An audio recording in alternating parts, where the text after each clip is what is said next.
Fundamentos do comportamento em grupo. Grupo: dois ou mais indivíduos reunidos visando atingir determinado objetivo. Tipos de grupo: os grupos formais são definidos pela estrutura da organização, onde o comportamento das pessoas é estipulado e dirigido em função das metas organizacionais. Já os grupos informais não são estruturados formalmente, nem determinados por uma organização. Formam-se naturalmente dentro do ambiente de trabalho, em resposta à necessidade de interação social. O grupo de comando é determinado pelo organograma da organização, composto por pessoas que se reportam diretamente a um superior hierárquico. No grupo de tarefas, as pessoas se reúnem para a realização de determinada tarefa. O grupo de interesse forma-se por pessoas que se reúnem para atingir um objetivo em comum pelo qual cada indivíduo se interessa. E por último, no grupo de amizade, formado por pessoas que possuem uma ou mais características em comum. Esse vínculo tende a estender-se fora do ambiente de trabalho. Por que as pessoas formam grupos? Pela necessidade de criar vínculos com outras pessoas, seja por ligação profissional ou afetiva. Desenvolvimento do grupo. Existe o modelo de 5 estágios, modelo que descreve as etapas pelas quais os grupos passam para o seu desenvolvimento. Formação. É caracterizado por uma grande dose de incerteza sobre os propósitos, estrutura e liderança do grupo. Esse estágio se conclui quando os membros passam a se ver como parte do grupo. Na tormenta, é o estágio dos conflitos dentro do grupo, com relação aos limites impostos à individualidade e liderança. Ao fim desse estágio, a liderança do grupo estará determinada. Na normatização, desenvolve-se os relacionamentos mais próximos e o grupo passa a demonstrar coesão. Sua conclusão se dá quando a estrutura do grupo se solidifica e assimilam-se as expectativas comuns que definem qual deve ser o comportamento correto de seus membros. Desempenho. Nesse estágio, a estrutura do grupo é totalmente funcional e aceita, onde a atenção volta-se para a realização da tarefa. Interrupção. Esse estágio é direcionado a grupos temporários, onde os esforços voltam-se à conclusão da tarefa e o fim do grupo, podendo gerar satisfação ou desconforto a seus membros. Estrutura do grupo. Papéis. Papéis é o conjunto de padrões comportamentais atribuídos a alguém que ocupa determinada posição em uma unidade social. A percepção do papel é a visão sobre como devemos agir em determinada situação. A expectativa do papel é a forma como as outras pessoas acreditam que devemos agir em determinada situação.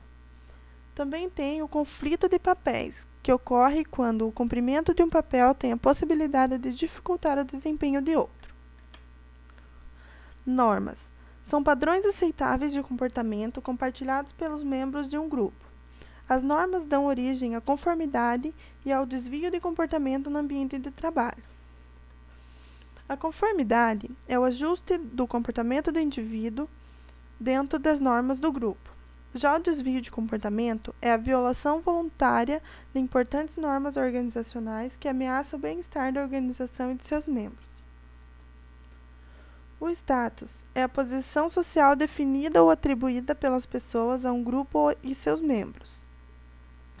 A teoria de características do status determina que o status deriva de 3 fontes: o poder que as pessoas exercem sobre a outra, a capacidade de contribuição para as metas do grupo e as características pessoais do indivíduo. O tamanho. O tamanho do grupo afeta o desenvolvimento, pois pequenos grupos são mais rápidos na realização de tarefas, porém, grupos maiores conseguem resultados consistentes mais positivos do que os menores.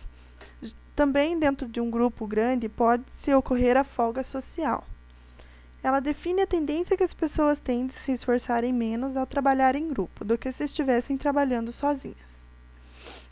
A coesão é o grau em que os membros são atraídos entre si e motivados a permanecer no grupo. Tomadas de decisões em grupo. Os pontos fortes é que tem mais informações e conhecimentos mais abrangentes, tem maior diversidade de pontos de vista, aumento da aceitação de uma solução. Pontos fracos: pressão para a conformidade, discussões isoladas por um indivíduo ou subgrupo e ambiguidade da responsabilidade. Na tomada de decisões em grupo existem os pensamentos de grupo, situação que impede que o grupo avalie as opções de ação de maneira racional e crítica. Também ocorre a mudança de posição do grupo. As discussões do grupo tendem a exacerbar as posições iniciais das pessoas. Para a tomada de decisões, existem técnicas de tomada de decisões em grupos, que são grupos de interação, onde os membros interagem face a face, usando a interação verbal e não verbal para se comunicarem. O brainstorming é um processo de geração de ideias, onde o grupo gera o maior número de alternativas para um determinado problema, não podendo haver críticas, sendo elas registradas para serem analisadas e discutidas em outro momento. Técnica de grupo nominal. É um método de tomada de decisões em grupo no qual os membros se reúnem para escolher uma solução de maneira sistemática, porém independente. E por último, tem a reunião eletrônica, reunião na qual os participantes interagem por meio de computadores, permitindo o anonimato dos comentários e da votação de cada um. A escolha da técnica dependerá do método organizacional da empresa.